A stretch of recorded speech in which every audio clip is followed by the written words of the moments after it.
John chapter 11. Now a certain man was ill, Lazarus, of Bethany, the village of Mary and her sister Martha. Mary was the one who anointed the Lord with perfume and wiped his feet with her hair. Her brother Lazarus was ill.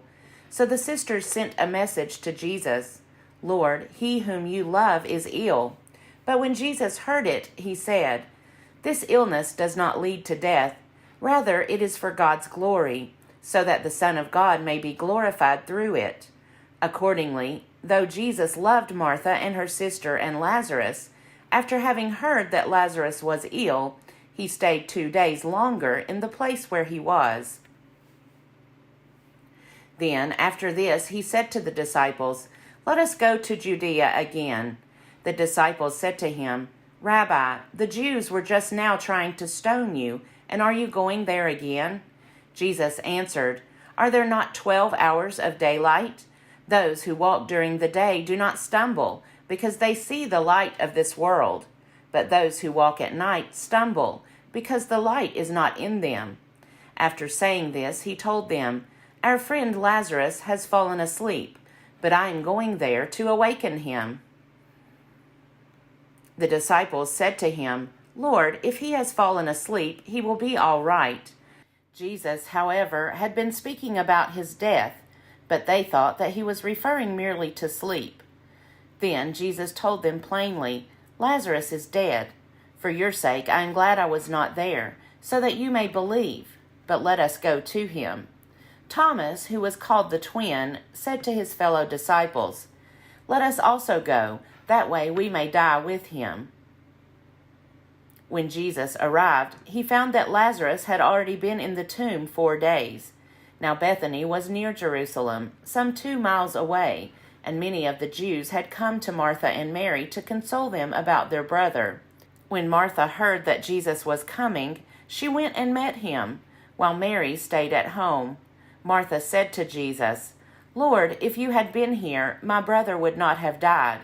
But even now I know that God will give you whatever you ask of him." Jesus said to her, "Your brother will rise again." Martha said to him, "I know that he will rise again in the resurrection on the last day." Jesus said to her, "I am the resurrection and the life. Those who believe in me, even though they die, will live.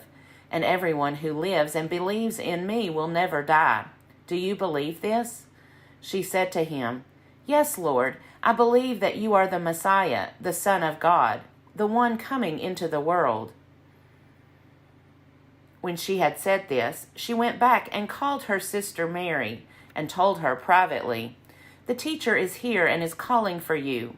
And when she heard it, she got up quickly and went to him. Now Jesus had not yet come to the village, but was still at the place where Martha had met him. The Jews who were with her in the house, consoling her, saw Mary get up quickly and go out. They followed her because they thought that she was going to the tomb to weep there. When Mary came where Jesus was and saw him, she knelt at his feet and said to him, "Lord, if you had been here, my brother would not have died." When Jesus saw her weeping, and the Jews who came with her also weeping, he was greatly disturbed in spirit and deeply moved. He said, "Where have you laid him?" They said to him, "Lord, come and see." Jesus began to weep. So the Jews said, "See how he loved him?" But some of them said, "Could not he who opened the eyes of the blind man have kept this man from dying?" Then Jesus, again greatly disturbed, came to the tomb. It was a cave, and a stone was lying against it. Jesus said, "Take away the stone." Martha, the sister of the dead man, said to him, "Lord, already there is a stench, because he has been dead 4 days." Jesus said to her, "Did I not tell you that if you believed, you would see the glory of God?" So they took away the stone, and Jesus looked upward and said, "Father, I thank you for having heard me. I knew that you always hear me, but I have said this for the sake of the crowd standing here, so that they may believe that you sent me." When he had said this, he cried with a loud voice, "Lazarus, come out!"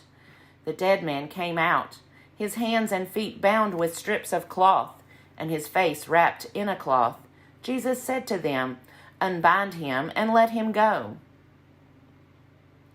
Many of the Jews, therefore, who had come with Mary and had seen what Jesus did, believed in him.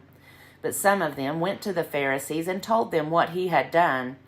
So the chief priests and the Pharisees called a meeting of the council and said, "What are we to do? This man is performing many signs. If we let him go on like this, everyone will believe in him, and the Romans will come and destroy both our holy place and our nation." But one of them, Caiaphas, who was the high priest that year, said to them, "You know nothing at all.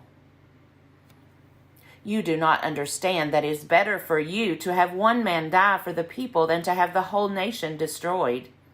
He did not say this on his own, but being high priest that year, he prophesied that Jesus was about to die for the nation, and not for the nation only, but to gather into one the dispersed children of God. So from that day on, they planned to put him to death. Jesus therefore no longer walked about openly among the Jews, but went from there to a town called Ephraim in the region near the wilderness, and he remained there with the disciples. Now the Passover of the Jews was near, and many went up from the country to Jerusalem before the Passover to purify themselves. They were looking for Jesus and were asking one another as they stood in the temple, "What do you think? Surely he will not come to the festival, will he?" Now the chief priests and the Pharisees had given orders that anyone who knew where Jesus was should let them know, so that they might arrest him.